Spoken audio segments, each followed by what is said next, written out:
El senador Yulén Rementería del Puerto, del Partido Acción Nacional, hasta por 5 minutos, y les rogamos a todas y a todos organizar su intervención para ajustarse a los tiempos.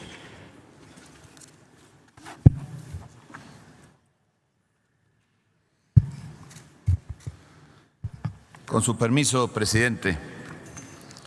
Senadores y senadoras, detrás de los números está la economía.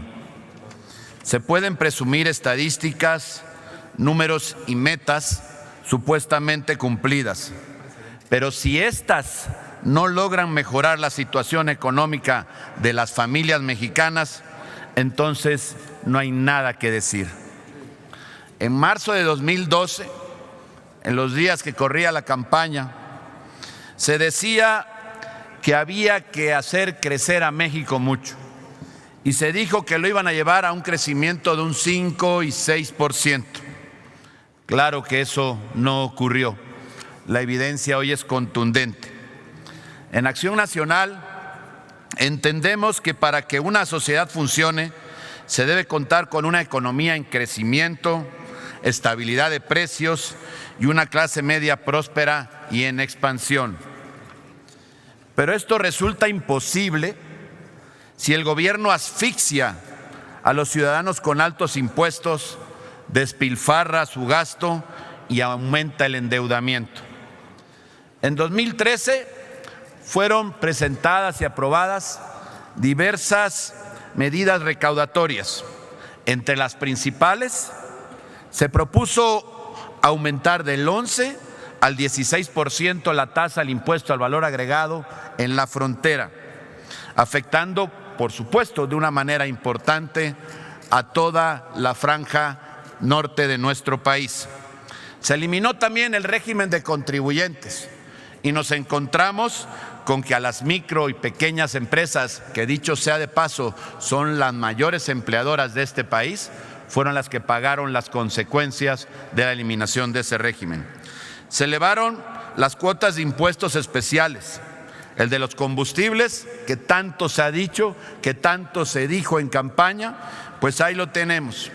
Hay finalmente aumentos muy importantes, que lo que tenemos hoy es la afectación a la mayoría de los mexicanos, porque de una o de otra manera a todos nos afecta el alza de los combustibles.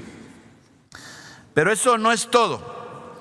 En el sexto informe se habla de que se han creado 3.5 millones de empleos, pero no se precisa que estos 3.5 millones de empleos son precisamente con salarios muy bajos. De acuerdo a la encuesta nacional de ocupación y empleo, el INEGI, en 2012 el 36% de los empleos estaban tasados en menos de 2 salarios mínimos. Hoy esa cifra de 36 pasó a 44%. Vean cómo hubo crecimiento en la gente que ahora gana menos de 2 salarios mínimos, y no es un crecimiento menor. Por eso es que aquí el llamado a quienes van a hacer gobierno, a los senadores y senadoras de Morena, porque el compromiso de su gobierno será el generar, sí, empleos, pero esos empleos dignos, bien remunerados.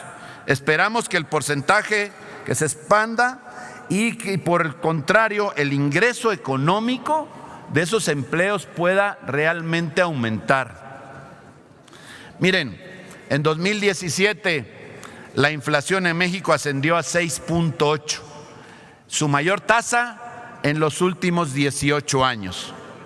Para agosto de este año ya nos ubicamos en una tasa anualizada del 4.9%, casi un punto porcentual ya de lo que era la meta del Banco de México, que era del 4%. Y aún cuando la reforma hacendaria representó un aumento del 8.3 en el 2012 al 13.1% de los ingresos tributarios del gobierno federal, estos recursos no se vieron utilizados en algo que le diera realmente beneficios o mayores beneficios a la población. Únicamente sirvieron para engrosar el gasto corriente y la burocracia, que al final es lo mismo. Según la propia Secretaría de Hacienda, en 2012 el gasto corriente era de 2.9 billones de pesos y en 2017 alcanzó 4.39 billones de pesos, casi 50% en ese mismo lapso. De manera que el incremento pues se dio básicamente del gasto, precisamente ahí en donde no produce, en la burocracia, en el gasto corriente, solo para operar. Los números no acaban. Se duplicó la deuda pública al pasar de 5.5 billones a 10.2 billones. Desde luego que la inversión, que es, digamos, que el dinero del pueblo regresado a él en beneficios, la inversión en obra pública disminuyó 26%. El dólar antes estaba en 10 o 13 pesos, ahora está en la franja de los 20 pesos. El gran desafío, y aquí viene, el gran desafío del próximo presidente será intentar traer el anhelado crecimiento de la economía, hacer una práctica real, a generar estos equilibrios que con el tiempo pongan realmente a la economía en condiciones de que se sienta en los bolsillos de los ciudadanos. En Acción Nacional velaremos por el cumplimiento de las promesas de campaña del presidente electo, en particular con su promesa de duplicar el crecimiento de la economía. Él habló de un 4%, pero con tristeza vemos que se empiezan a dar algunos deslindes de esos compromisos. Se habla hoy de bancarrota. Apenas el día 16, cuando el día 5 de septiembre en Nuevo León, de lo que se hablaba era de recibir una economía estable, sin crisis económica y sin crisis financiera. Solo 11 días para cambiar radicalmente el discurso. Por supuesto que los alcanzó la realidad y tenemos esperanzas de que en México las cosas funcionen bien. Ya se dijo aquí en más de una ocasión, este no es un país pobre, este es un país con muchos pobres, pero la economía de México puede surgir. No queremos que los pretextos sigan campeando. Se habló en campaña de reducir en los precios de las gasolinas. Hoy ya se están rajando de eso. De los sueldos. En la Suprema Corte también se mencionó y hoy ya se aceptó que no sea así. En la Guardia Nacional también cambiaron las cosas. Cuando se mencionó que había, ya nuestro compañero senador en algún momento dijo que no procedería de esa manera. En el Ejército y la Marina, pues se decía que tenían que salir de las calles. Hoy ya se reconoce que no. El nuevo aeropuerto internacional de la Ciudad de México no sabemos en qué etapa va. Lo que queremos, pues, es certeza. Lo que México necesita, concluyo, presidente. Senador, por favor. Que México necesita es que haya para los extranjeros, pero sobre todo para los nacionales, la seguridad de que este país va por buen rumbo.